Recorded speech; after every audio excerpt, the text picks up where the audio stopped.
इस वक्त हम ऑल इंडिया महिला कांग्रेस कमेटी की महासचिव प्रतिमा सिंह जी के पास मौजूद हैं, जो हिंदुस्तान को जोड़ने और यूनिटी एंड डाइवर्सिटी को और मजबूत करने के लिए जो एक मिशन शुरू किया गया है उसके बारे में जान लेते हैं। प्रतिमा सिंह जी, वो मिशन क्या है, उसका नाम क्या है?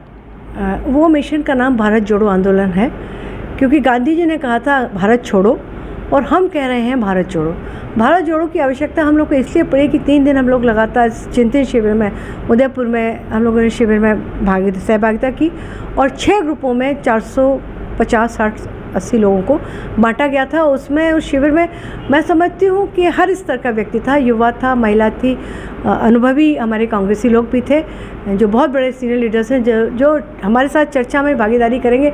हम लोग को उसका अंदाज़ा भी नहीं था, लेकिन सब ने एक ही लेवल पे आके बात की और हर समूह से एक आवाज़ उठी कि भारत में जो वातावरण है वो असहिष्णुता का हो गया है, सहनशीलता ख़त्म हो रही है, धैर्य लोगों के बीच में ख़त्म हो रहा है, लोगों के बीच में एक दूसरे को सम्मान देने का, प्यार करने का जज्बा ख़त्म हो रहा है। इसके लिए बहुत ज़रूरत है कि भारत को जो दिख नहीं रहा लेकिन उसके खंड खंड हो रहे हैं, उस खंड होते भारत के खंड को होने से रोकने के लिए बहुत आवश्यक है कि अविलंब कांग्रेस पार्टी एक ऐसा आंदोलन चलाए। तो उसका नाम भारत जोड़ो यात्रा की शुरुआत से हुआ, जो 9 अगस्त से शुरू होगी और लंबे समय तक चलती रहेगी। कांग्रेस क्या समझती है इस वक्त नौजवानों के सबसे बड़े मसले क्या हैं जिससे नौजवान टूट रहा है, ग्रसित है? क्या मसाइल है जिसको ख़त्म करने की ज़रूरत है? नौजवान के हमेशा 2 ही मसले रहे हैं, अच्छी शिक्षा, अच्छी नौकरी।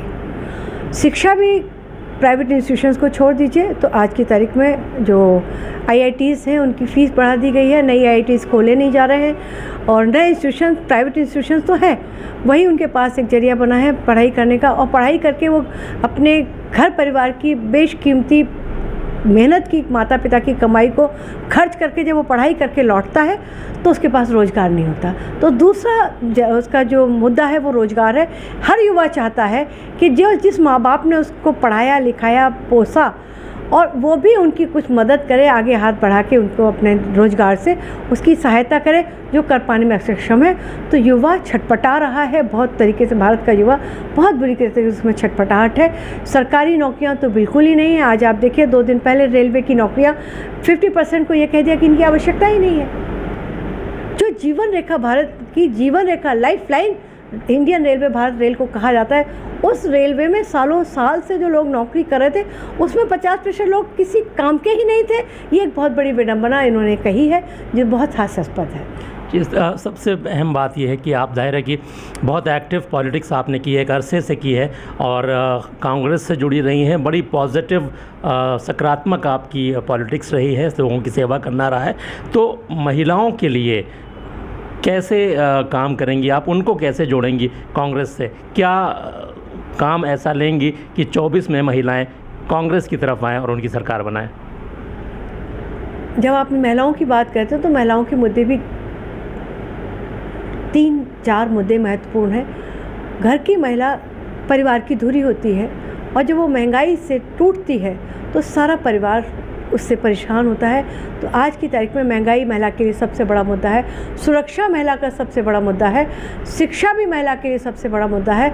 और मैं समझती हूँ कि आज की तारीख में महिला अपनी आवाज़ उठा पाने में कुछ हद तक सक्षम हुई है, लेकिन फिर भी उसको एक सपोर्ट की ज़रूरत है, एक मदद की ज़रूरत है। और वो क्योंकि मैं महिला कांग्रेस की महासचिव हूँ और मेरी राष्ट्रीय अध्यक्ष माननीय नेता डिसूजा जी हैं, उन्होंने अभी हाल में ही राजीव गांधी जी की शहादत वाले दिन एक महिला कांग्रेस न्याय वाहिनी की स्थापना की है।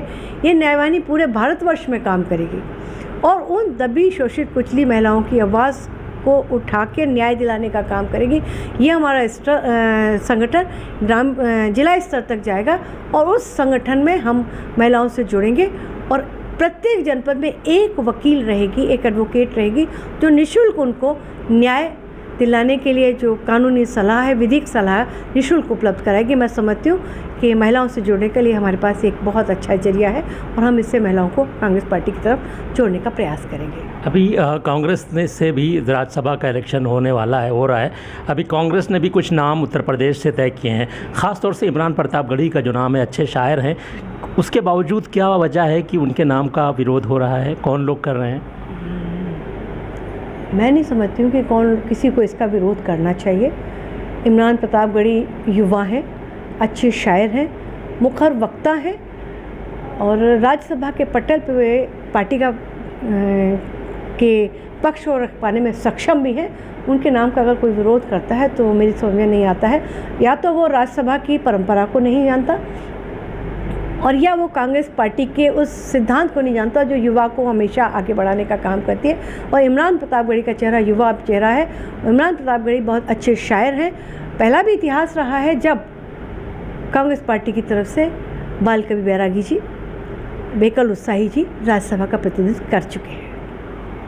तो आपने देखा कि महिला कांग्रेस की महासचिव प्रतिमा सिंह जी ने ये बात बताई है कि किस तरह से नौजवानों को, महिलाओं को आगे आने की ज़रूरत है। रोज़गार युवाओं को नहीं मिल रहा है, महिलाओं के साथ पूरा तरह से इंसाफ नहीं हो रहा है।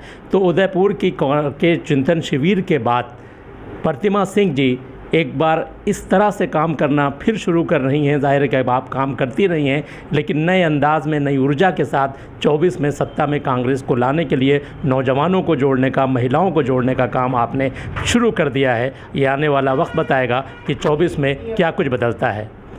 MNB न्यूज़ के लिए अलीगढ़ से सैयद अतीफ़।